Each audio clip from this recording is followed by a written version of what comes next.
I did not try to harm myself, just a feeling I am expressing.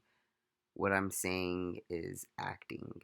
Guys, I say that because of YouTube's standards. They would take down this video if they found out that I was trying to harm myself, or I'm just giving y'all of a feeling of how I felt. Guys, if you know anybody that's being abused or in domestic violence relationship, and you're watching my video, please call the hotline. And if it's getting out of hand, you need to call 911. Period. You cannot change someone. Okay, guys. It's a 24 hour, 7 days out of the week call service. It's 1-800-799-SAFE, and it's 7233. All right, guys. There's this website online that I just Googled. It's called psychologytoday.com. 20 signs your partner is controlling.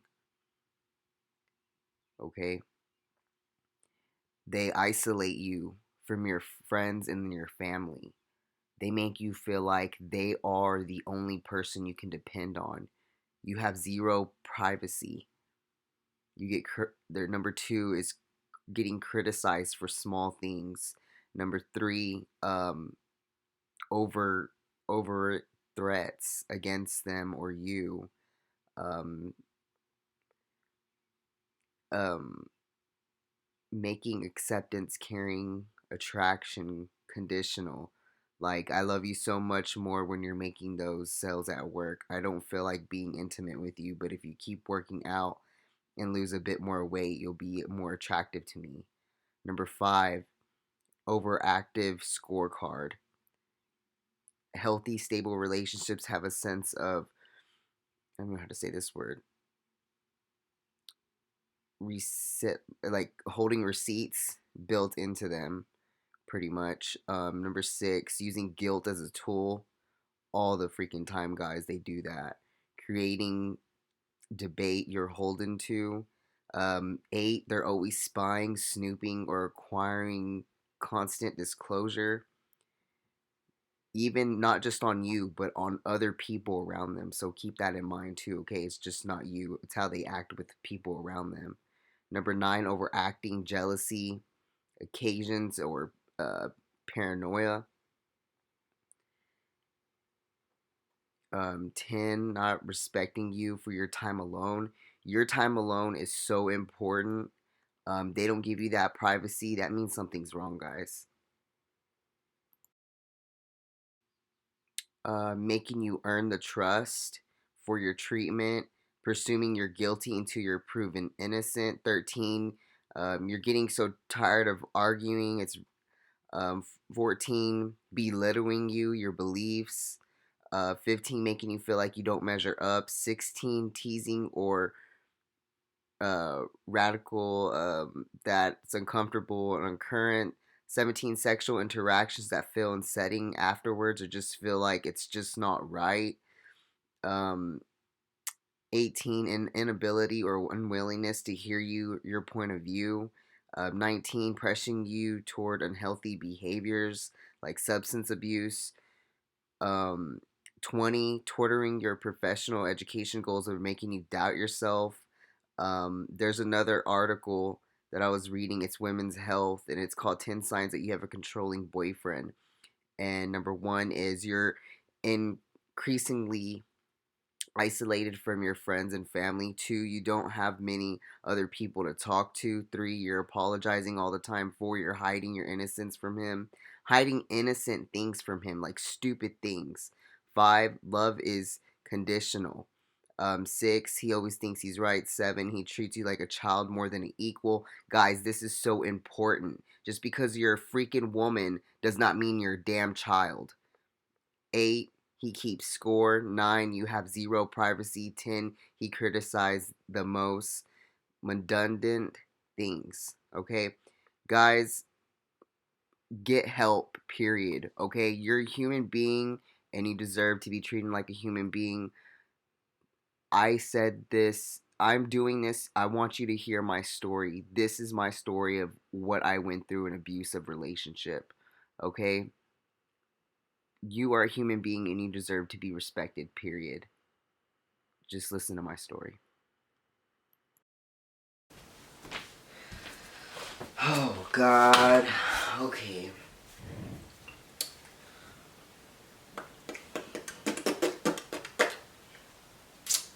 Um,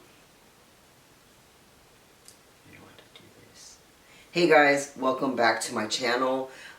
Make sure you follow me on Instagram. It is AaronK101. Follow all my social media down below if you didn't know. I'm Aaron. Yeah. So guys, today is gonna be something different that I've never posted on my story before, and I feel like I went through something so crazy and traumatic that I feel like people need to be warned about these type of things. And my camera's about to die. Separated. My husband and I were not together. We broke up. After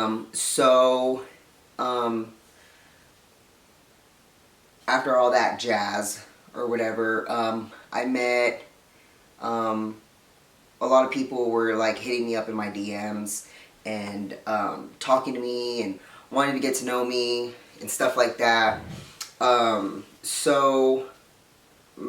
Well, let's just fast forward, okay?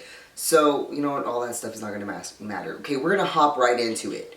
Okay, so I met this guy on Facebook.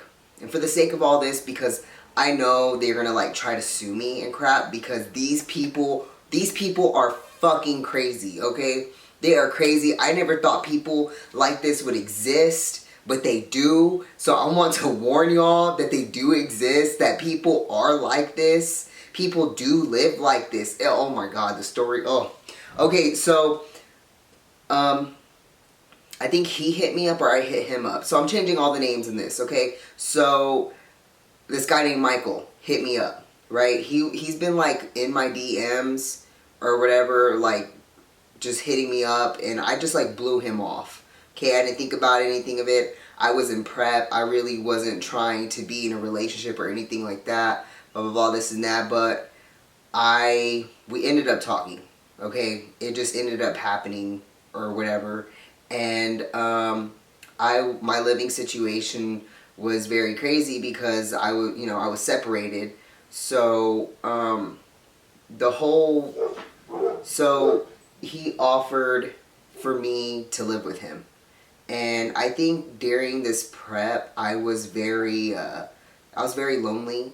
I was very sad.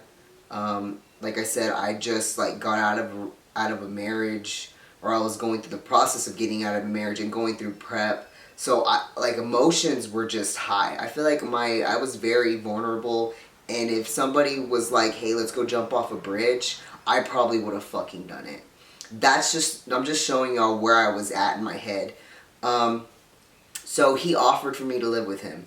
Okay, so, and I was like, okay. So, I was like, why not? I lived with him. Biggest fucking mistake of my life. I'm so stupid. I just want to go back in time and just slap myself.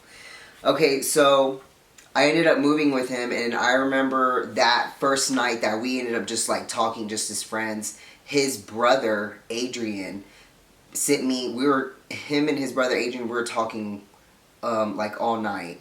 And he was sending me messages saying, all about prep and what to do and how it's going, and just because we had that in common. His brother and I, we were both like, he knew about bodybuilding, I was in prep, whatever, right? So Adrian, he tells me at the end of our what is it called? At the end of us talking, because he's finding out that I was talking to his brother Micheal, I guess he was happy or something. And at the end of all that, Adrian was like, "Thank you so much for talking to my brother." And that still has stuck with me to this day, because I feel like it was a warning in a way. I don't know if it was like, I don't know what it was, but I felt, now that knowing what I know and going through what I've been through, I guess he was warning me, or he was just very thankful. So his family was like, they were over dramatic of like, not over dramatic, but they were like happy to be dating somebody like me. He was like happy saying, yeah, I knew you could find somebody that did the same thing you did, you know, this and that, because what pulled me towards Micheal was that he worked out and he did bodybuilding shit too. That's pretty much the only thing that really pulled me towards him. But I ignored all the fucking warning signs. This dude did not get along with any of my friends. Like, I was very, like, popular. I don't want to say this. I was very known of at the gym that I was working at. I worked at the gym and I worked, you know, somewhere else too. But, so, he just didn't get along with my friends. That was, like, the first warning sign. And that I completely ignored. Like guys, I'm just going to keep reminding y'all how stupid I was. I'm going to remind y'all, if anybody would said, hey, let's go jump off this bridge, literally, guys, I would go do it. I was, like, to the point, I don't know what I was doing. I was working out, I was doing everything, but I didn't have self-worth. So, at the end of all that, my brother didn't like him either. My brother just didn't like him. He was very pushy. I noticed that he was very like, you know, we're going to do it this way, or we're going to do it that way. The day that we were packing all my stuff from my old house to move to his house, and take it in mind, he lives with, this is another warning sign, he lived with his family. He's 20-something years old and he lived with his family down in the basement. Living off of his fucking dad. You know what I'm saying? He lived off of his dad. He, like, literally, his only income is his dad. I don't care how he wants to spill it or anything, but his dad, I gotta say, is, like, the nicest person out of all of this. But I feel like they're all wrong in a way, because they could have all told me how he was. And they could have all told me, like, this dude's, you know what I mean, you're not going to have any luck and he's just going to live off of you. This dude literally leeches off of his freaking family. And it's sick. Like, okay, so, we were packing all my stuff to get ready to go, right? And I noticed that he was very, like, pushing me to hurry up and leave. And I'm going to go talk to my brother, because I was living with my brother at the time. I was like, I'm going to go talk to my brother and go tell my brother hi or bye, you know what I mean? Because I don't know when I'm going to see him again. Like, I was leaving town. And then, like, Micheal was very like, let's go, I'm going to go before the rain, this and that. I'm all, listen, you know what I mean? In my mind, I'm like, listen here, mofo, we're doing what I want to do. You know what I mean? So, I don't know. Like, some parts of me came to my senses, and some parts of me was drowned out by so-called love, or so-called liking this person. I don't even want to call it love. I just call it lust, the devil. I call it just Satan in disguise in body form. Pretty much that's how that dude was. So, after we finally got there to his house, this and that, and he, like, okay, let's backtrack a little bit. During, like, the relationship, I was like, dude, be straight up with me. What do you have that's fucking wrong with you? Like, what's wrong with you? He's like, oh, I'm controlling, and he's like, I'm very jealous. No, wait, he didn't say I was controlling. I think he said, he may have said I'm controlling. I don't remember. I'm all cold Gucci. So, like, during all that, guys, like, I couldn't talk to certain people. I noticed that, like, he was drawing and pulling away all my friends. Like, I couldn't talk to guys. I couldn't have any type of relationship with guys. That's another fucking warning, Aaron.